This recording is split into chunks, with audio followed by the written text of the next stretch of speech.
Assalamualaikum warahmatullahi wabarakatuh.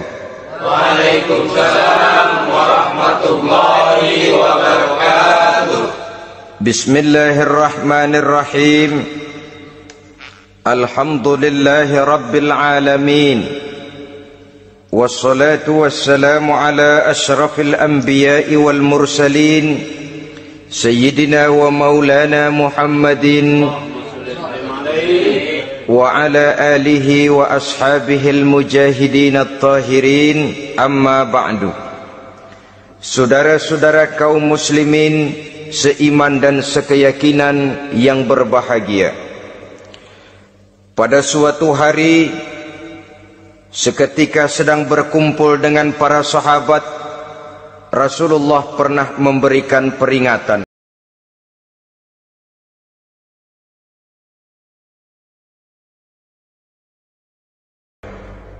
Saudara-saudara kaum muslimin, untuk sampai kepada penghantaman akidah, jalan yang paling mudah dirintis sekarang ini secara bertahap dan sistematis memisahkan umat Islam dari Islamnya.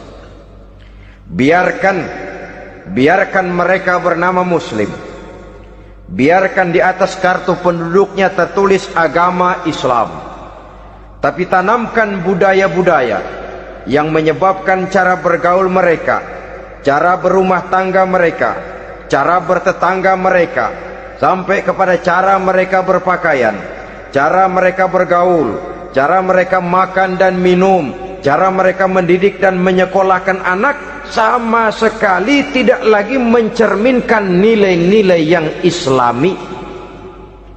Itu sudah satu usaha yang paling praktis, memisahkan umat Islam dengan Islamnya. Kalau sadarlah kita ke arah ini usaha orang di zaman sekarang, maka yang harus pertama kita tanamkan kepada anak-anak kita, didik mereka dengan jiwa tauhid yang mengkristal di dalam batinnya, meresap sampai ke tulang sumsumnya, yang tidak akan sampai pun nyawa berpisah dari badannya, akidah itu tidak akan berpisah dari hatinya. Bahkan dia sanggup dengan tegar berkata, lebih baik saya melarat karena mempertahankan iman daripada hidup mewah dengan menjual akidah. Satu khittah, satu garis kehidupan yang perlu kita wariskan kepada anak-anak kita, generasi yang akan datang. Dahulu ada satu tradisi, saudara-saudara. Kalau anak gadis kita dilamar orang lalu bertanya, anakmu mau ngelamar gadis saya, apa sudah khatam Quran berapa kali? Apa sudah bisa baca kitab macam-macam dan lain sebagainya? Sehingga lahirlah satu kebanggaan. Apapun motifnya, tapi pertanyaan semacam ini zaman sekarang sudah langka. Paling-paling yang ditanya kalau anaknya dilamar orang, anakmu kerja di mana? Gajinya sebulan berapa? Kendaraannya bebek apa soang? Apa-apa? Itu yang kita pertanyakan, berkisar di seputar materi, kerja, job, status sosial dan lain sebagainya. Perkara bisa baca Quran atau tidak, nomor 18. Perkara sembahyangnya rajin apa tidak, nomor 36. Saudara hadirin, akibatnya terjadi pergeseran nilai. Maka mendidik anak menurut tuntunan Quran adalah seperti yang diberikan contoh oleh Luqmanul Hakim, yang diceritakan dalam surah Luqman mulai ayat 11 dan selanjutnya. Apa pendidikan pertama yang harus kita berikan kepada anak? Pertama, ya bunayya la tusyrik billah. Wahai anakku, jangan sekali-kali engkau menyekutukan Allah. Nak, jaga tauhid, pelihara iman, mantapkan akidah.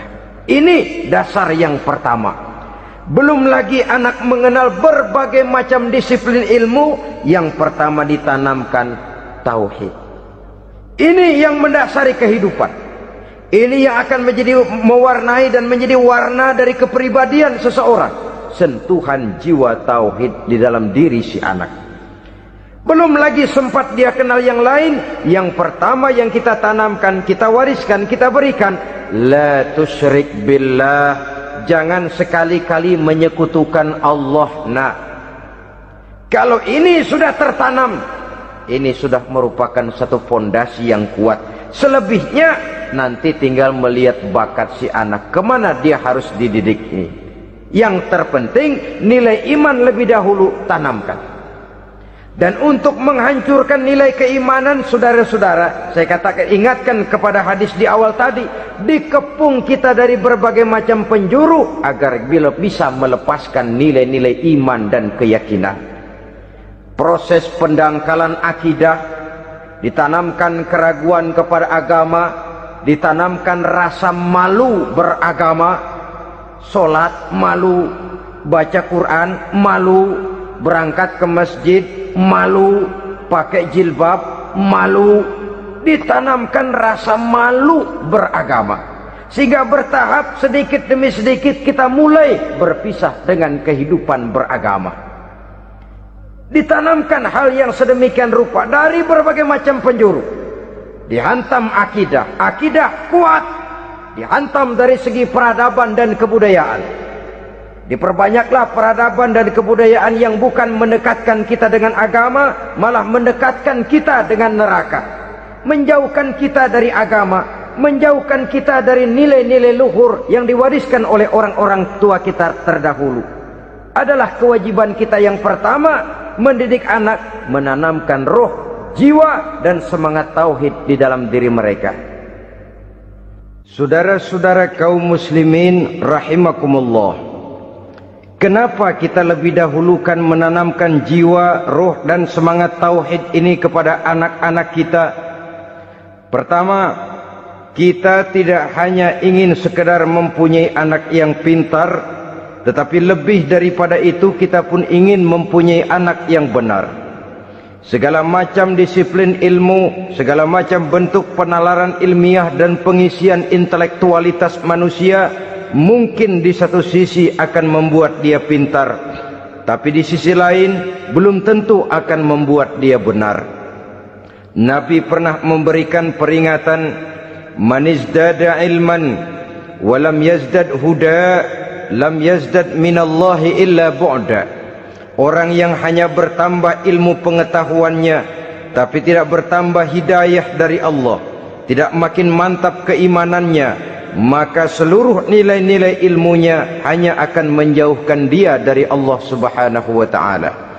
Dan adalah lebih merupakan azab daripada nikmat kalau kita diberikan ilmu pengetahuan yang hanya akan menyebabkan kita semakin jauh dari Allah Subhanahu wa ta'ala. Yang kedua, sesungguhnya roh, jiwa dan semangat tauhid yang melekat dalam diri anak pada puncaknya akan melahirkan satu disiplin murni yang tumbuh dari dalam dirinya sendiri, di mana si anak dalam kehidupannya merasakan dimanapun dia berada, kemanapun dia pergi, ia selalu merasakan kehadiran Allah dekat dalam hidupnya. Ia sadar sesadar-sadarnya bahwa tidak ada satu perbuatan yang bagaimanapun kecilnya yang bisa disembunyikan dari kekuasaan Allah Subhanahu wa ta'ala. Yang ketiga, dengan penanaman roh, jiwa dan semangat iman ini, maka diharapkan anak-anak nanti pada pertumbuhannya sanggup mengendalikan hawa nafsunya. Dengan kata lain, bahwa penanaman jiwa tauhid, penanaman roh dan semangat keimanan ini merupakan kondisi dasar yang harus dilakukan sebelum yang lain-lainnya. Kemudian pendidikan kedua yang diberikan oleh Al-Quran melalui contoh dan model dengan Luqmanul Hakim ini, setelah menanamkan tauhid, ditanamkanlah kepada si anak ini rasa hormat kepada orang tuanya. Wa wassaynal insana biwalidayhi, dan kami wasiatkan kepada manusia untuk berbakti kepada ibu bapaknya. Hamalathu ummuhu wahnan ala wahnin, karena ibunya telah mengandungnya dengan kepayahan di atas kepayahan. Maksudnya dengan kepayahan dan kelelahan yang berlipat ganda. Sehingga ketika Rasul ditanyakan orang, "Ya Rasul, siapa yang paling harus saya taati di dunia ini?" Beliau menjawab, "Ibumu." Kemudian, "Siapa lagi ya Rasul?" "Ibumu." Setelah itu, "Siapa lagi ya Rasul?" "Ibumu." Dan kemudian, "Siapa ya Rasul?" "Bapakmu." Ibu, ibu, ibu, bapak. Bahkan al-jannatu tahta aqdamil ummahat, surga berada di bawah telapak kaki ibu. Bagaimana menanamkan rasa hormat kepada orang tua di hati anak? Tentu yang pertama, bagaimana orang tua bisa memberikan keteladanan.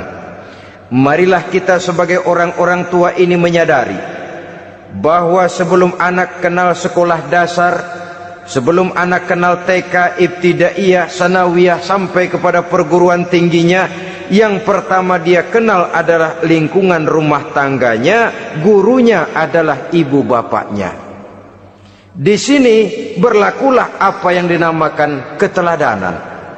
Keteladanan jauh lebih berhasil daripada sekedar teori-teori yang muluk. Keteladanan jauh lebih berhasil daripada berbagai macam indoktrinasi dan penataran. Kurangnya keteladanan akan menyebabkan anak mencari pola. Apabila kita orang tua ini tidak bisa memberikan keteladanan yang baik kepada anak-anak kita, maka pada suatu saat anak-anak akan menganggap enteng dan kehilangan wibawa kita sebagai orang tua di mata mereka. Dikala itu akan sangat sulit kita membentuk kepribadian mereka. Bukankah di zaman sekarang ini kita banyak mengalami krisis wibawa, krisis figur? Ada yang karena rapotnya merah melulu, gurunya dikeroyokin. Pak guru pulang sekolah dicegat. Bahkan nyaris ada orang tua pernah dibunuh oleh anaknya sendiri.